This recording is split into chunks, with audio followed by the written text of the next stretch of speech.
Welcome to Real Free News with Matt Wyman. Today we begin with the opening statement from a past report, followed by topical and select Redux reports, and concluding with a relevant classical philosophical summary.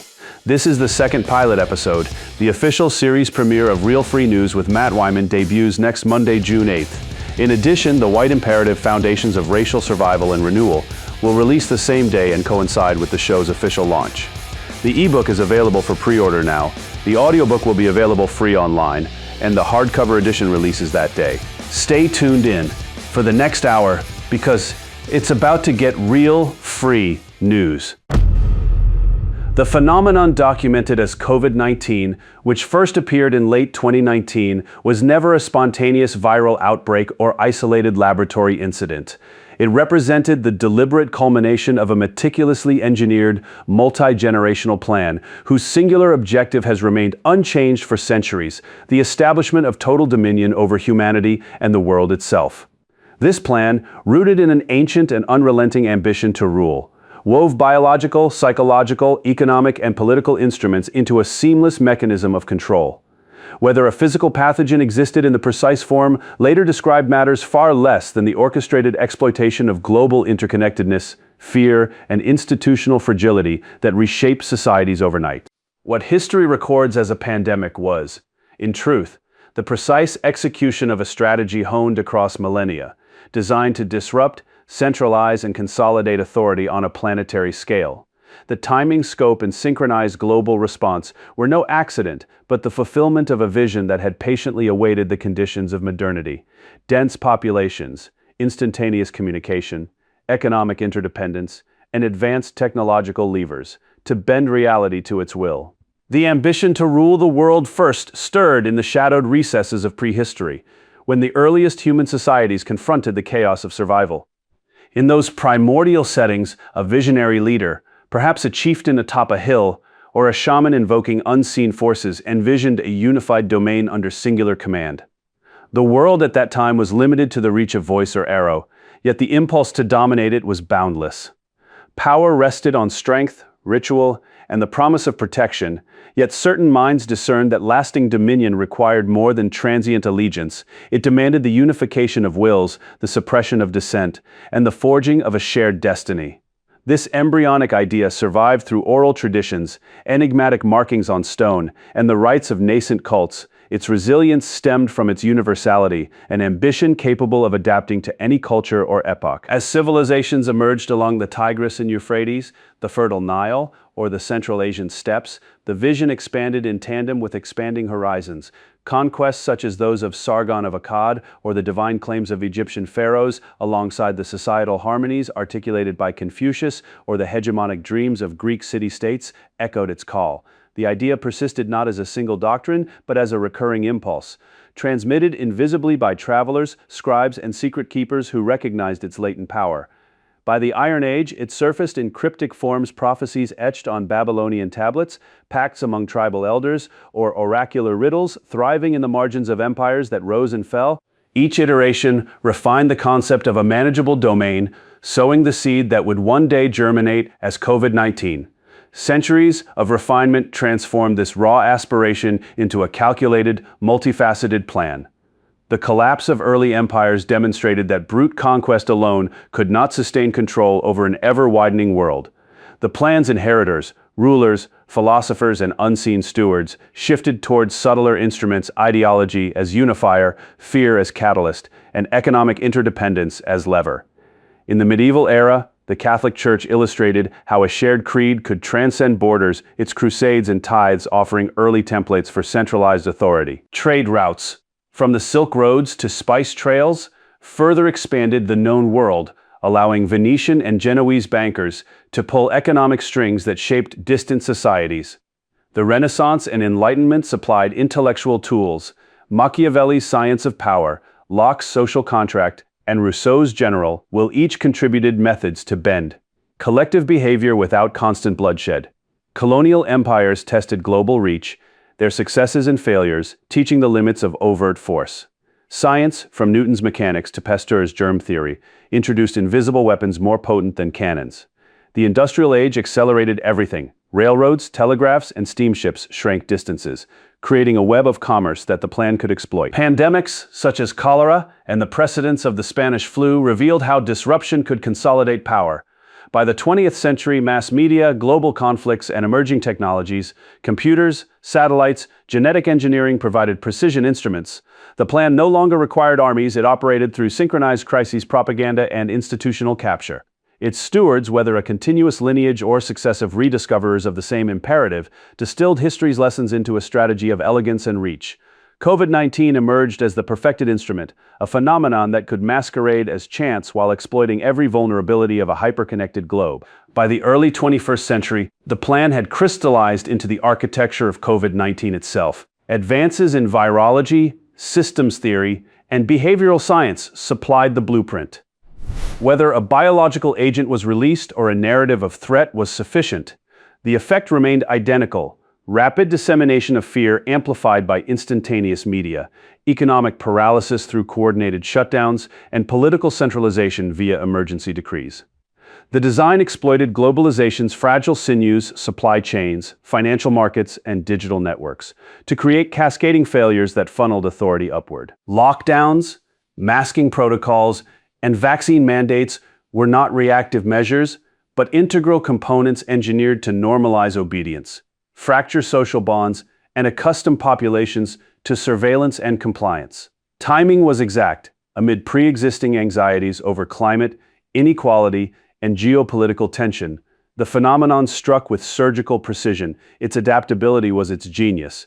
It could manifest as a virus, a rumor cascade, or a policy avalanche, each variant advancing the same end. The result was a world temporarily halted, then reconfigured under a unified framework of control. The rollout in late 2019 demonstrated the plan's triumphant execution. Governments across continents invoked identical measures, citing a common threat that dissolved traditional rivalries. Political sovereignty eroded as emergency powers concentrated decision-making in executive hands and supranational bodies. Economically, small enterprises collapsed while megacorporations and pharmaceutical entities consolidated market dominance through bailouts and exclusive contracts. Supply chains fractured, exposing vulnerabilities that funneled wealth and dependency towards centralized nodes. Socially, isolation severed communal ties, digital platforms replaced physical interaction under monitored conditions, and dissent was pathologized as reckless, enforcing a uniformity of thought. Geopolitically, borders softened not through conquest but through synchronized policy, forging a de facto planetary authority. Nations traded autonomy for inclusion in the new order, their rivalries subordinated to the shared imperative of crisis management. Biological reality, whatever its precise nature, became secondary. The phenomenon's power resided in its capacity to remold systems, perceptions, and behaviors on a global scale. What swords and edicts had failed to achieve across millennia, this orchestrated disruption accomplished in months. A world without meaningful fracture, primed for enduring dominion. In summary, COVID-19 stands as the ultimate realization of an ambition conceived in humanity's distant past, the desire to rule the world. This was no random event, but the deliberate endpoint of a strategy refined through prehistory's tribal visions, antiquity's empires, medieval ideologies, Enlightenment reason, industrial connectivity, and 20th century technological mastery. Each era contributed its lessons, shifting the plan from crude coercion to systemic orchestration. The phenomenon exploited modernity's own creations, global networks, scientific capability, and psychological levers to centralize political authority, consolidate economic power, re-engineer social relations, and erase geopolitical divisions. Fear became glue, compliance the norm, and interdependence the chain. Biological details, whether real or constructed, served merely as the catalyst for a deeper transformation, the quiet replacement of a mosaic of sovereign wills with a singular, manageable domain. The stewards of this vision, lost to explicit record yet evident in outcomes, demonstrated extraordinary patience and foresight. Their plan required no constant hand once set in motion. It harnessed humanity's own structures to complete its work. In its wake lies a transformed globe, wealth concentrated, liberties conditioned, and authority subtly unified, bearing the indelible mark of an idea that outlasted empires and finally claimed the world it had always sought. This is the clear and inescapable reality of what history has labeled COVID-19, not a pandemic, but the triumph of a plan centuries in the making. For the accompanying report, Original COVID Origins, along with additional resources and similar content, visit Real Free News.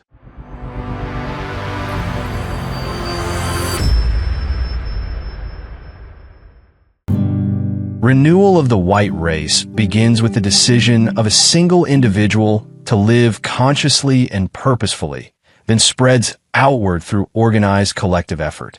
This path demands disciplined families, parallel economies, intentional communities, heritage-based education, and cultural revival rooted in racial loyalty and self-reliance. Sustained action by committed individuals transforms awareness into tangible strength and territorial reclamation. This is the white imperative. The audiobook is available free online, with each chapter released daily starting June 8th. The ebook is available now for pre-order, and the hard copy will be available at internet booksellers and the White Free Press.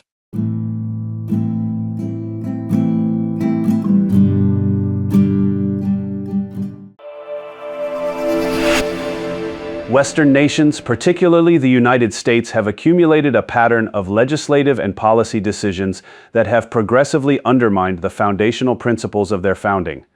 The original Republican framework emphasized individual liberty, limited government, and cultural cohesion suited to a relatively homogeneous population. This structure held substantial potential for enduring stability and prosperity. Yet successive generations introduced expansive interventions that prioritized abstract ideals of equality and universalism over the practical requirements of self-preservation, demographic continuity, and institutional integrity. The result is a layered body of law and precedent that now constrains rather than protects the historic character and peoples of the West. These accumulated changes have systematically eroded the homogeneity and social trust that once defined white Western societies. Policies on citizenship, voting, and immigration have facilitated large-scale demographic transformations without genuine national necessity.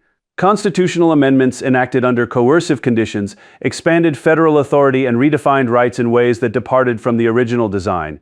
Such measures created precedents for ongoing reinterpretation, enabling subjective application of law that disadvantages the founding population and strains the social fabric. Reconstruction-era amendments, particularly the 14th, introduced broad doctrines of citizenship and equal protection that extended far beyond their immediate context. These changes, combined with later immigration reforms such as the 1965 Act and its successors, shifted national priorities away from maintaining existing population balances toward chain migration and mass inflows from dissimilar regions. The consequences include accelerated demographic replacement, pressure on public resources, reduced social cohesion, and challenges to cultural continuity for white Americans and parallel populations across Western nations. These outcomes reflect short-sighted elite decisions driven by immediate political, economic, and ideological incentives rather than prudent stewardship. Civil rights expansions further compounded the drift. Initial prohibitions on discrimination evolved into affirmative action, disparate impact standards, and diversity mandates that institutionalize group preferences over individual merit and freedom of association. These frameworks operate through subjective enforcement, generating inefficiencies, division, and resentment, while undermining the self-sufficiency and preservation instincts of the historic majority. Each layer of legislation built upon prior errors, creating a self-reinforcing system that prioritizes engineered outcomes over organic societal health. The cycle of elite decision-making reveals a consistent pattern of grandstanding, corruption, and limited foresight. Leaders across eras have replicated and amplified earlier mistakes, transforming manageable tensions into existential pressures on white Western civilization. Reverence for past figures perpetuates these flawed trajectories by discouraging clear-eyed assessment. Thus, the accumulated legacy of these destructive policies constitutes a deep deviation from the founding promise of ordered liberty and cultural endurance. Historical perspective now permits a realistic reckoning. The path of abstract universalism and demographic transformation was neither inevitable nor necessary. Restoration requires unflinching recognition of this record, rejection of inherited delusions, and a renewed commitment to border integrity, merit, family formation, and the continuity of the peoples who built and sustained Western nations. Only through such affirmative assertion of self-preservation can the historic foundations of the West be secured for future generations. Read the foundational report, The Compounded Legacy of Destructive Legislation in Western Societies, along with further resources and aligned content, by going to Real Free News.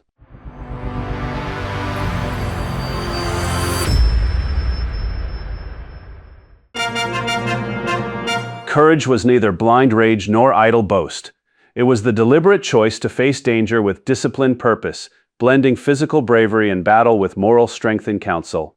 This chapter details rigorous training from page to squire, sword drills, quintain charges, and tournament tests that made courage instinctive, exemplified by Roland's stand at Roncesvalles and William Marshall's calculated valor. It shows how fear was mastered through faith, preparation, and duty.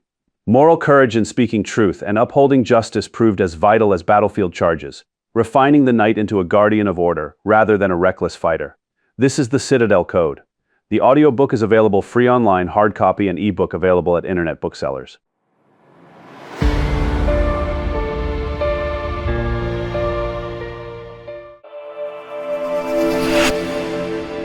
The statutory framework governing emergency powers in the United States, while designed for rapid response, structurally prioritizes executive flexibility and forward momentum at the expense of meaningful retrospective justice.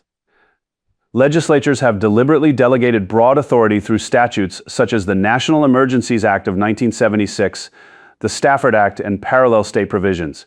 These laws enable unilateral declarations that activate standby powers, including resource reallocation, regulatory suspensions, and mandates without prior legislative or judicial approval. Declarations operate on vague criteria, persist through routine renewals, and benefit from substantial judicial deference, creating a system optimized for speed yet inherently resistant to later scrutiny. This architecture embeds systemic limitations on accountability. Immunities, including those under the PRIP Act and qualified sovereign protections, shield officials and private entities for discretionary acts performed in good faith. As a result, even when policies generate significant collateral harms, personal or institutional liability remains exceptionally difficult to establish. Courts rarely invalidate underlying declarations, and legislative termination mechanisms demand high political thresholds that prove ineffective during or immediately after crises. The design thus favors decisive action while systematically constraining post-emergency examination of factual foundations, decision quality, or resulting harms. The COVID-19 response illustrates these dynamics with clarity. Federal and state declarations facilitated widespread mandates, closures, and protocols that extended across years through successive renewals. While enabling coordinated public health measures, the framework also coincided with documented secondary impacts: excess non-COVID mortality linked to delayed care, profound learning losses from school closures, mental health deterioration, economic disruption, and fraud in relief programs. Despite evolving evidence and revised assessments, high-level accountability remained elusive.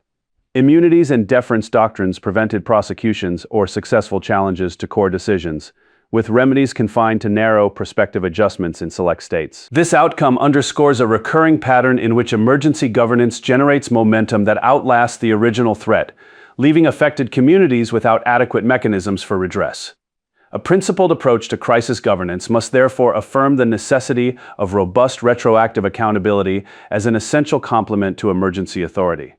Theoretical extra-legal principles offer constructive pathways, repurposing residual harms as justification for renewed declarations focused on investigation and rectification, establishing specialized commissions with streamlined procedures for systematic review, implementing transitional audits and graduated sanctions, and pursuing structured disclosures through negotiated processes. These mechanisms, grounded in the same statutory logic that enables emergency response, would redirect authority toward comprehensive examination of data accuracy, policy necessity, and institutional performance once immediate threats subside. On balance, effective democratic governance demands both the capacity for swift crisis response and the institutional integrity to address harms afterward.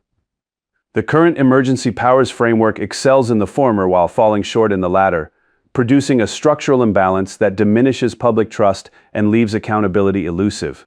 By embracing affirmative reforms that embed stronger retroactive review through legislative refinement, independent oversight, and principled application of accountability mechanisms, American institutions can better fulfill their responsibility to protect both immediate safety and long-term justice.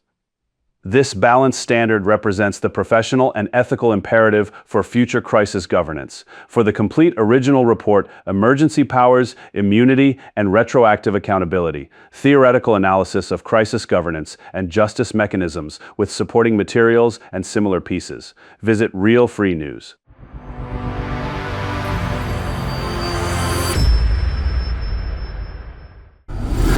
Every great shift in history, every meaningful life, and every lasting achievement began with a single individual who chose to act.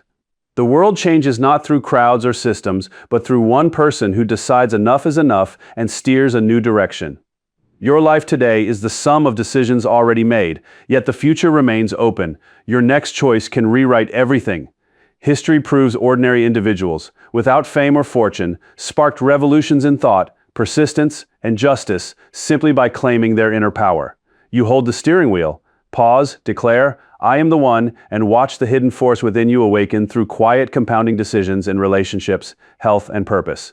This is the power of one decision. The audiobook is available free online, hard copy, and ebook available at internet booksellers and mattwyman.com.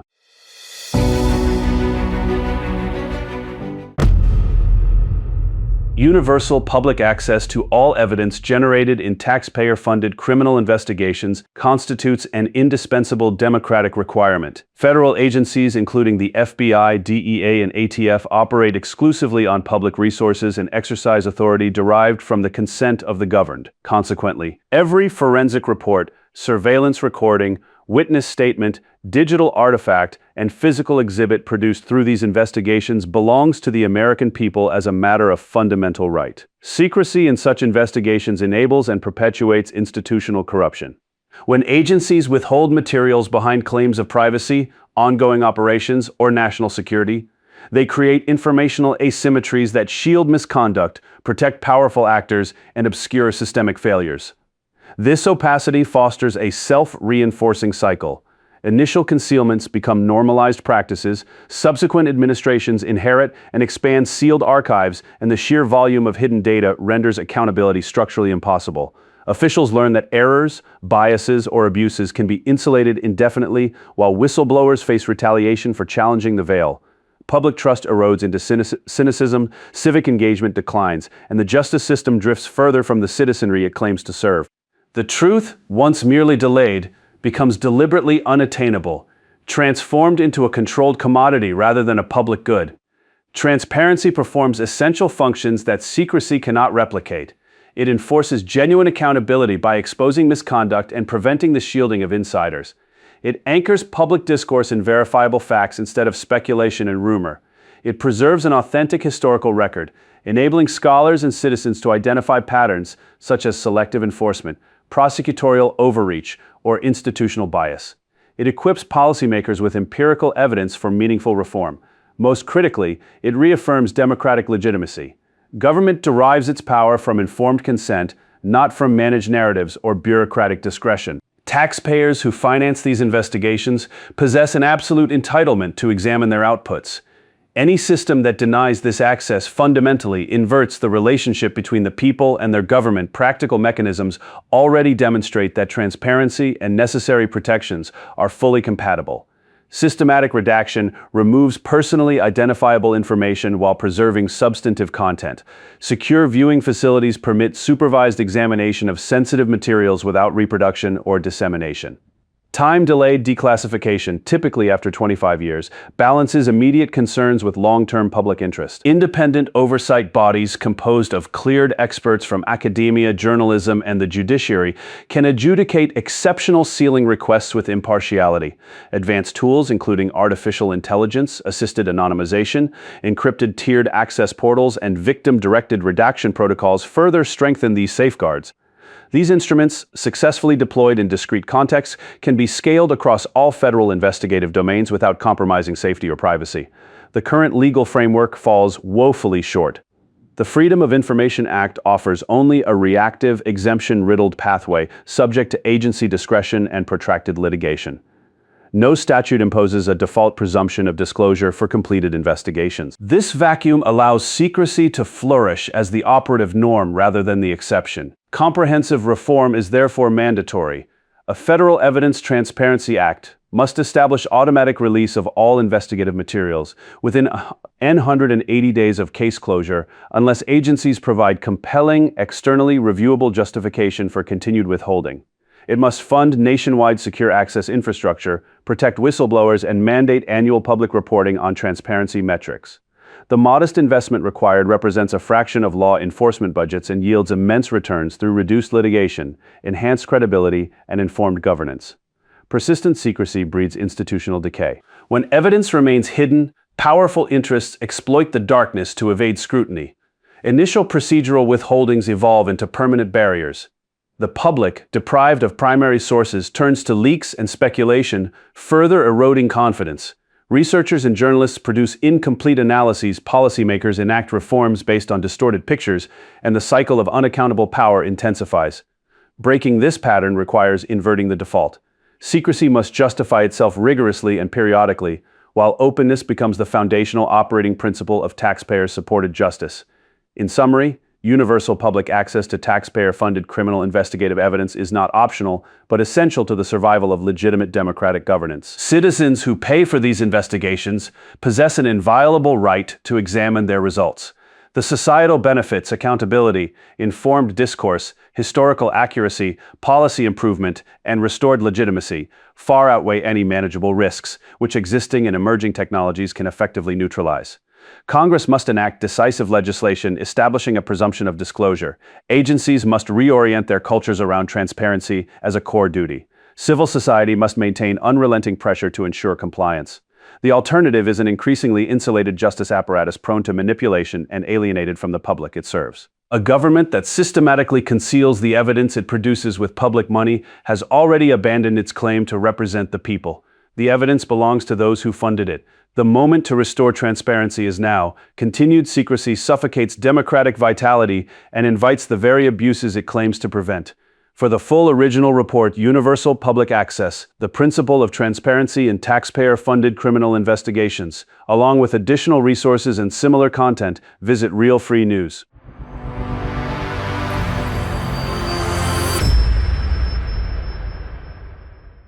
Through the steady application of reason, we can engage with feelings in ways that preserve inner balance and support wise action. A practical sequence turns reactive emotions into information and opportunity, building true resilience. This emotional mastery sustains every chapter, preventing derailment while empowering virtues, habits, aims, reflection, modeling, adversity transformation, and the complete integrated protocol of sovereign living. This is the Inner Citadel. Listen to the complete audiobook free online or purchase the hardcover and ebook through major internet retailers.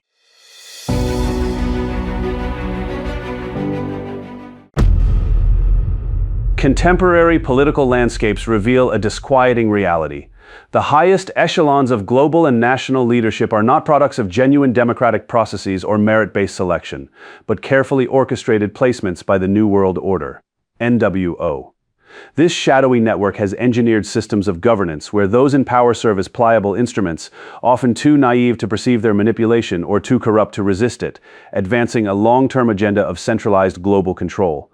Far from random or merit-driven ascensions, today's leaders represent the outcome of generational grooming designed to install individuals susceptible to influence, ensuring the erosion of sovereignty and the consolidation of authority under an unseen elite. The NWO's strategy bypasses the impracticality of directly occupying every seat of power. Instead, it cultivates and elevates, stooges figures selected for pliability rather than competence. These individuals rise through infiltrated institutions, educational systems that instill globalist ideologies, corporate ladders that reward conformity, and political machines that favor compliance over conviction.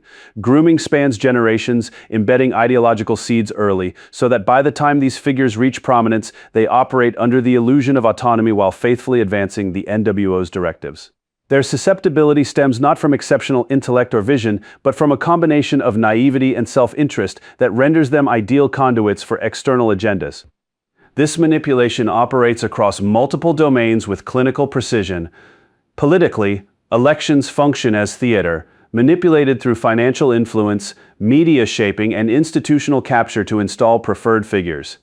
Economically, International institutions and financial levers dictate national policies, compelling leaders to prioritize globalist objectives over domestic interests. Culturally, education and media cultivate a borderless mindset that systematically weakens national identities and sovereignty. Leaders, positioned across the political spectrum, appear to oppose one another while advancing the same overarching erosion of local autonomy. The NWO plays both sides of every divide, guaranteeing dominance regardless of electoral outcomes. Control mechanisms extend into the personal realm. Blackmail, bribery, compromat, and the promise of sustained power ensnare these figures, ensuring compliance even when policies undermine their nations or constituents. Many operate in ignorance of the full scope, parroting narratives crafted by higher powers while believing themselves independent actors. Others, recognizing the strings, prove too compromised by personal gain to challenge the system. This dynamic produces a leadership class that appears diverse in background, yet uniform in effect, advancing centralization, surveillance, and the gradual transfer of authority from citizens to supranational entities. Crises, whether pandemics, economic disruptions, or social unrest, are capitalized upon or engineered to justify emergency powers and further consolidation, with compliant leaders providing the necessary institutional cover. The strategy is patient and intergenerational, a multi-century game where each cohort of leaders builds upon the last failures, are absorbed through legal, financial, and media mechanisms that shield the architecture from accountability. Educational and cultural institutions continuously replenish the supply of suitable candidates, ensuring the pipeline remains robust. The result is a governance structure where merit and public service have been supplanted by manipulability and corruption, rendering democratic forms hollow while preserving their outward appearance. In conclusion, the New World Order's puppeteering of global leadership constitutes one of the most profound challenges to human autonomy and self-governance in history. What presents itself as democratic selection and meritocratic rise is, in truth, a meticulously constructed illusion designed to concentrate power in unseen hands. Leaders, whether dim-witted to their roles or corrupted by them, function as extensions of this agenda, eroding sovereignty, national identity, and individual liberty with each passing generation. This critical reality demands unwavering vigilance, institutional scrutiny, and a renewed commitment to transparent, merit-based governance rooted in national sovereignty. Only by exposing and dismantling these mechanisms of manipulation can societies reclaim authentic self-determination and prevent the complete subsumption of human freedom into a monolithic globalist order. The stakes are nothing less than the future of independent nations and the sovereignty of free peoples. For the complete original report, The Puppeteers of Power, the New World Order's intricate manipulation of global leadership, with supporting materials and similar pieces, visit Real Free News.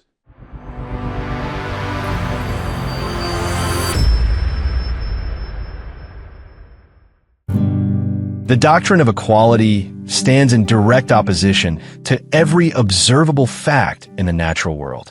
Nature functions through variation and hierarchy, not uniformity, and enforced equality suppresses white excellence in science, art, and governance while diluting the genetic foundations of high civilization.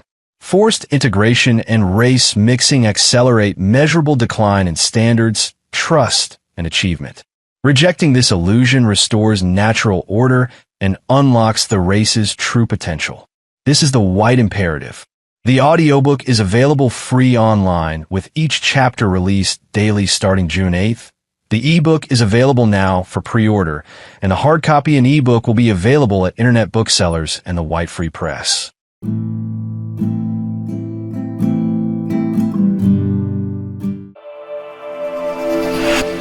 Hate crime legislation, beginning with the Civil Rights Act of 1968 and its Title I provisions authored by Representative Emanuel Seller, represents a deliberate, multi-generational architecture of subjective legal control. These statutes embedded bias motivation standards that prioritize certain religious and ethnic sensitivities, particularly anti-Semitism, while establishing mechanisms for uneven enforcement. FBI data from 2024 illustrates this pattern, recording 1,938 anti-Jewish incidents with conviction rates approaching 85%, contrasted against significantly lower rates for anti-white cases.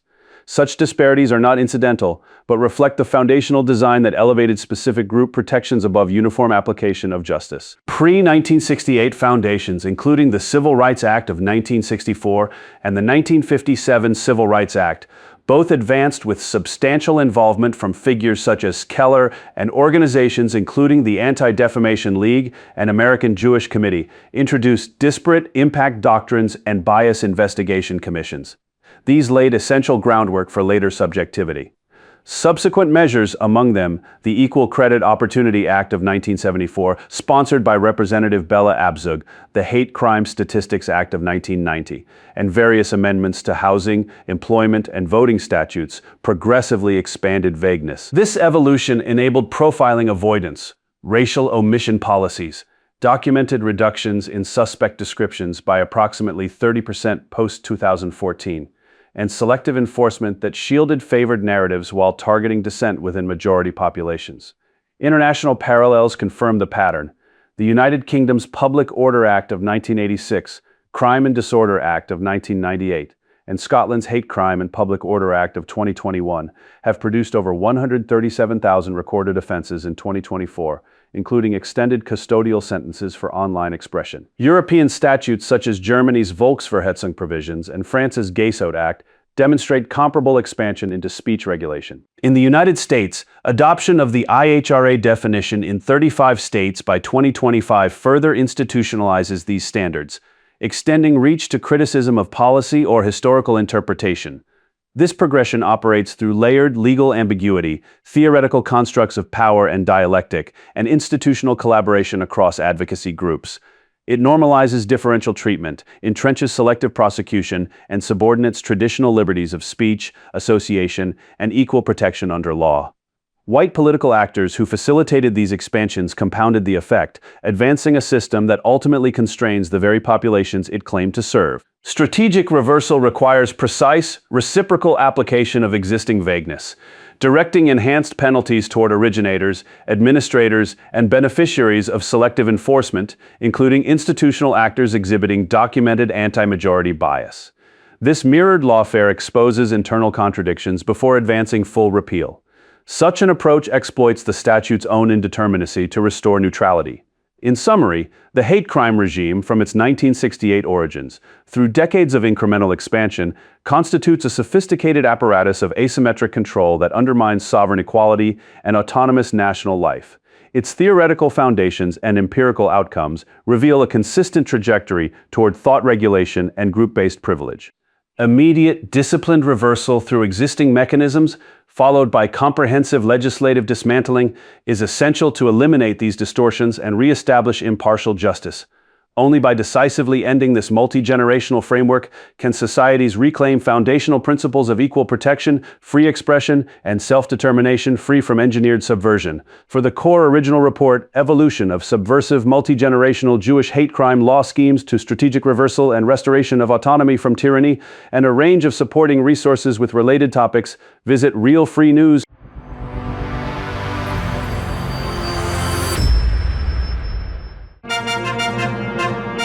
Honor formed the bedrock of the knight and noble's existence.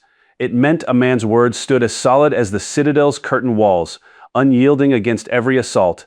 This chapter reveals honor as both inherited reputation and daily discipline, demanding truth in counsel, fidelity to oaths, and integrity even when costly. Through vivid examples like the Song of Roland and the life of William Marshall, it shows how honor elevated the sword from tool of violence to instrument of righteousness, shaping judgments, tournaments, and self-examination within the citadel. Lost honor brought ruin far beyond lost lands. Preserved honor forged trust, legacy, and moral architecture for all other virtues. This is the Citadel Code. The audiobook is available free online, hard copy and ebook available at internet booksellers.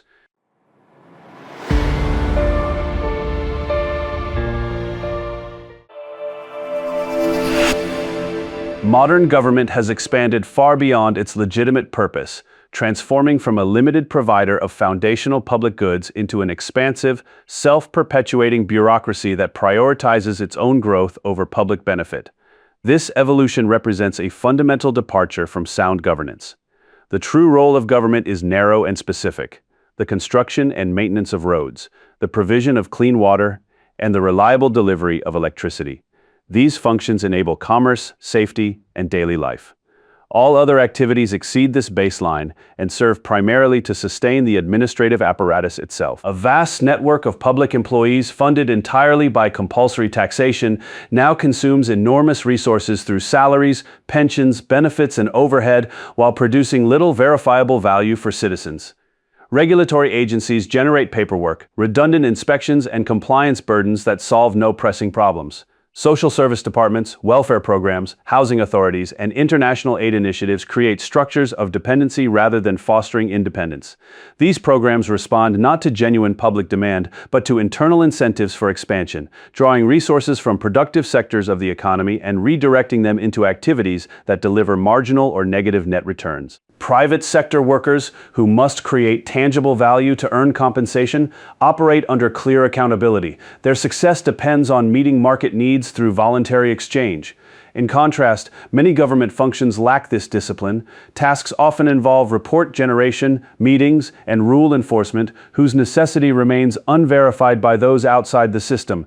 Tax authorities, regulatory bodies, and certain law enforcement activities function more as mechanisms of extraction than service, imposing costs on the very citizens who fund them. Programs intended to assist vulnerable populations frequently operate as self-reinforcing cycles. Benefits expand caseloads, which in turn justify larger staffs and budgets, perpetuating institutional growth at the expense of long-term prosperity.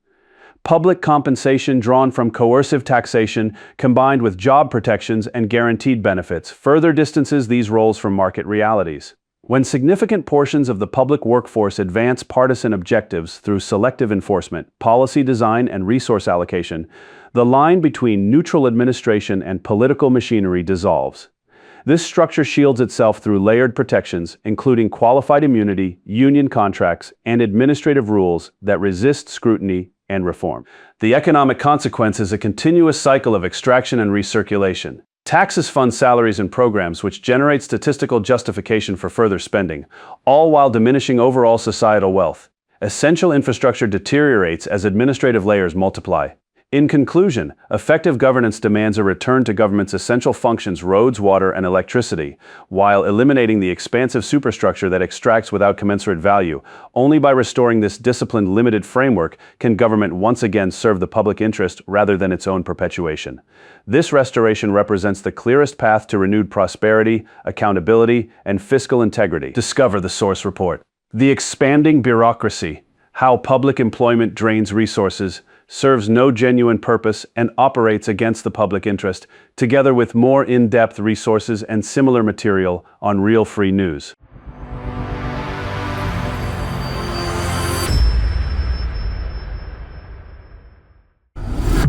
Greatness is never born from one single heroic choice made in a dramatic moment. Thousands of small, correct daily decisions made when no one watches create unstoppable momentum that compounds into extraordinary results. Establish a simple morning ritual of one focus, one action, and one boundary, then close each evening by choosing one improvement for tomorrow. Consistency builds confidence, energy, and identity until challenges shrink and opportunities multiply. Reflection reinforces progress without self-criticism, turning ordinary days into the foundation of lasting impact. No perfection required, only persistence. Begin today and become the person who decides daily. This is the power of one decision. The audiobook is available free online, hard copy, and ebook available at internet booksellers.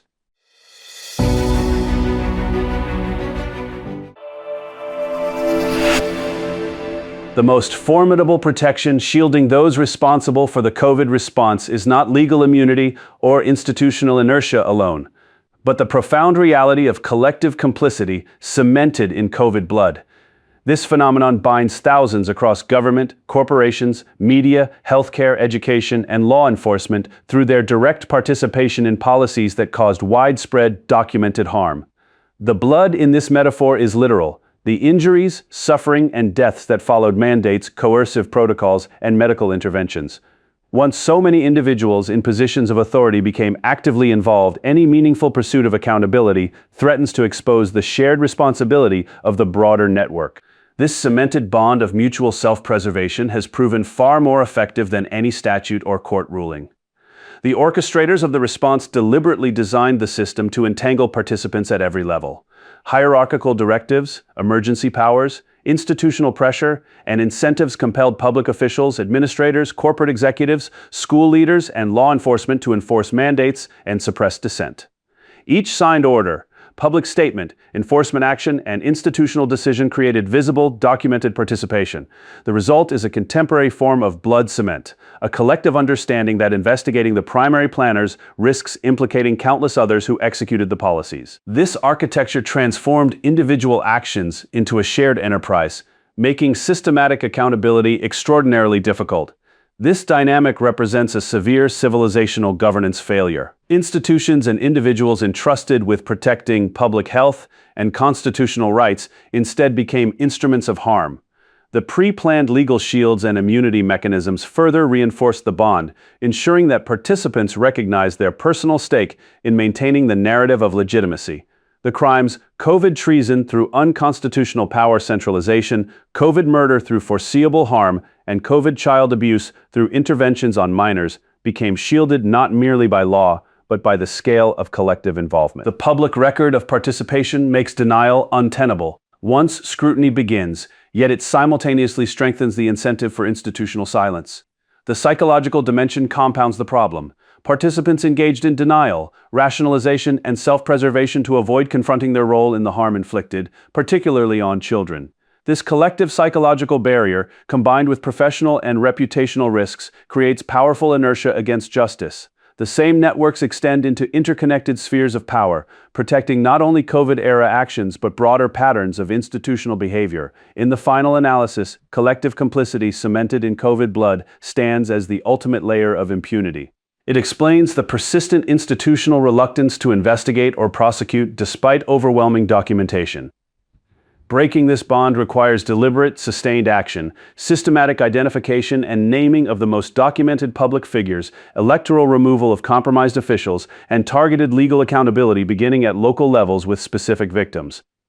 Only by confronting this reality with resolve can society pierce the shield of shared guilt, restore constitutional order, and ensure that crimes of this magnitude no longer escape justice through the very scale of their execution.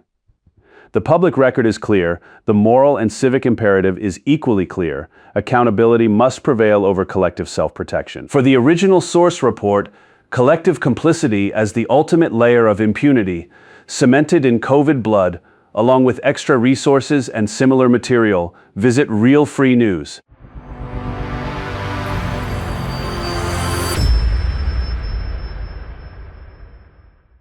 Clearly defined aims. Focus your energy, invite steady progress, and create a natural rhythm of advancement. Purposeful, controllable directions replace vague wishes with coherent intention rooted in values and virtues.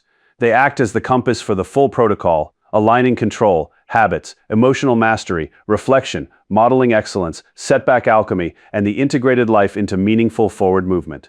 This is the Inner Citadel. The full audiobook is free online. Find the hardcover or ebook at major internet booksellers.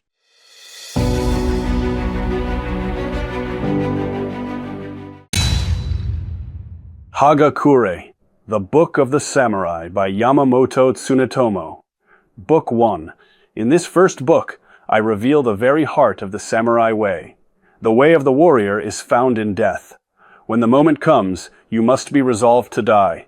Do not think of victory or defeat. Think only of advancing. A samurai who hesitates even for an instant has already lost. Live every day as though your body were already dead. Serve your Lord with absolute loyalty and cast aside all personal desire.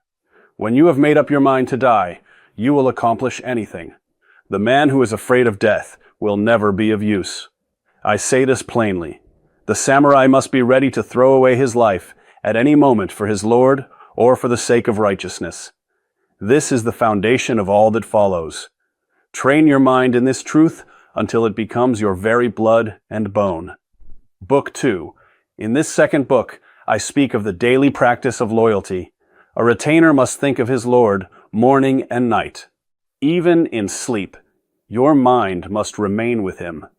When you rise, When you eat, when you walk, your first thought must be service. Do not seek fame or reward. Seek only to be useful. If your Lord commands, obey instantly, even if it costs your life. I have seen men who spoke beautifully of loyalty, yet faltered when the moment came.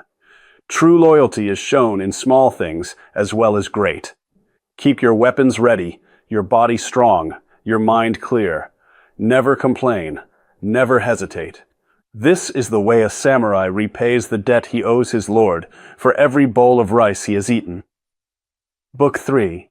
Here I set down stories of warriors who lived and died with true resolve. Some men talk of courage, yet tremble when the time arrives. Others speak little, yet act without fear. Look at these examples and measure yourself against them. The samurai who dies with a calm mind has truly mastered the way. I tell of retainers who cut down their own hesitation as swiftly as they cut down enemies. Do not wait for the perfect moment. The perfect moment is now. When death comes, meet it with a single thought. I have done my duty. These tales are not for entertainment. They are mirrors. Hold them up to your own heart and ask whether you would act the same. This is how a warrior learns. Book 4. In the 4th book, I speak of the dangers of softness and the necessity of constant vigilance. The world is full of temptation and ease. A samurai who grows soft in body or mind will fail when the test comes. Train every day. Eat and drink with moderation. Sleep lightly. Keep your weapons sharp and your spirit sharper. I warn against idle talk and the company of weak men. Surround yourself with those who understand the way. When you feel fatigue, remember that death never tires. The moment you relax your guard is the moment your enemy strikes. Therefore, remain hard like iron. This is the discipline that separates the true warrior from the man who merely wears a sword. Book 5. This book concerns the proper attitude toward rank and duty. A samurai must know his place, yet never be satisfied with it. Serve humbly, yet carry yourself with dignity. Do not envy those above you, nor despise those below. Perform even the smallest task as though it were the most important in the realm. I have seen men of high rank who acted like servants, and servants who carried themselves like lords. Both are wrong. The true samurai fulfills his station perfectly and without complaint. When your lord calls, answer at once. When no call comes, prepare silently. This quiet readiness is the mark of one who truly understands service. Book 6. Here I discuss the importance of study and reflection. A warrior is not only a fighter, he is a man who thinks. Read the old texts, listen to the words of wise men, yet never become a slave to books. The way is lived, not merely learned. Every day examine your conduct. Did you act with loyalty? With sincerity? If you find fault, correct it before the sun sets. I tell you plainly, the man who does not reflect upon himself daily will never improve. Study the examples of those who went before you, but make their wisdom your own through action. This constant self-examination is the secret of the warrior's growth. In the 7th book, I speak of the correct use of force and the danger of excess. A samurai must be strong, yet never cruel without cause. Strike only when necessary, and strike with finality. Words are sometimes sharper than blades. Use them wisely. I warn against boasting and empty threats. The man who talks much about his courage usually has little. True strength is quiet. When you must fight, fight to win. When you need not fight, remain calm. This balance is difficult, but essential. He who masters both restraint and decisive action will never be defeated in spirit, even if his body falls. In the 8th book, this book concerns the treatment of others and the maintenance of harmony within the clan. A samurai must be courteous to all, yet firm in his duty. Do not quarrel over trifles. Do not speak ill of your comrades. yet never tolerate disloyalty or cowardice. I say that a house divided against itself will fall. Therefore guard the honor of your Lord and the name of your clan as you guard your own life. Settle disputes quietly when possible, but never at the cost of principle. The warrior who brings peace through strength is more valuable than the one who brings only war. Book 9. Here I address the matter of illness, old age, and the final years of a warrior. Even when the body weakens, the spirit must remain strong. A samurai does not fear sickness or death. If you cannot fight with a sword, fight with wisdom. If you cannot rise from your bed, still serve your Lord with prayer and counsel.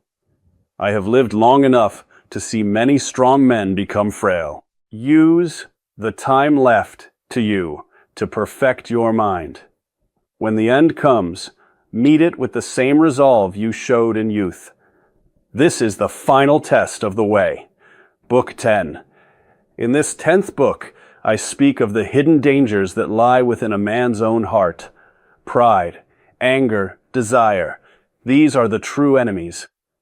A samurai who conquers himself needs no other victory. Guard against self-deception. Do not pretend to be what you are not. Look honestly at your faults and root them out. I tell you this from long years of reflection. The man who knows his own weaknesses and still strives to serve is the strongest of all. The battle within never ends. Fight it every day with the same ferocity you would show an enemy on the field. This is the highest form of Bushido. Book 11. In this final book, I gather the last teachings I wish to leave behind. The way of the samurai is simple, yet demands everything. Live with death always before your eyes. Serve your Lord without thought of self. Train your body, discipline your mind, and keep your heart pure. When I am gone, these words will remain. Read them, live them, pass them on. Do not seek comfort or long life. Seek only to be a true warrior until the very end. I have spoken plainly, because the way allows no lies. If even one man understands and follows what I have written, my life will have been well spent.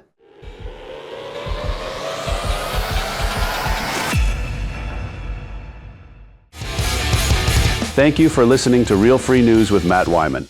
Be sure to like, share, subscribe, and write what you think in the comments section. View past reports and the 24/7 live stream on the video hosting platforms.